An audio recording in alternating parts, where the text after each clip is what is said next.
खुलुमबाय बड'लेण्ड साबजेक्टआव बयखौबो बरायबाय। गबिन्द बसुमतारिया बिटिआरनि गोदान लेङाइ मावफुंगिरि महरै फोसावजाबाय। बर' बिमानि थार बिर जोहोलाव, बर' हारिनि दावहारु, बड'लेण्ड आर्मि दाजेनगिरि गाहाय नेहाथारि, 34 बोसोर हारिनि थाखाय जिउ बाउसोमबोनाय सैथो हारि सिबिसुला गबिन्द बसुमतारिखौ बिटिआरनि लेङाइ मावफुंगिरि महरै फोसावबाय। गोबां दुखु दाहाजोंबाबो बिथाङा हारिनि थाखाय हाबा मावबोदों, एबसुनि सोमावसारनायाव हेफाजाब होबोदों।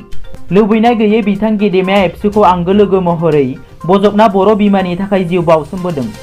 मख'नो गोनांदि जानानै थांनाय बिटिसि बिसायख'थियाव बारग' एनडिपिनि दैदेनगिरि गबिन्द बसुमतारिया उदालगुरि जिल्लानि भैरबकुन्द ब्याबनिफ्राय इउपिपिएल दोलोनिफ्राय देरहाबोनो हादोंमोन।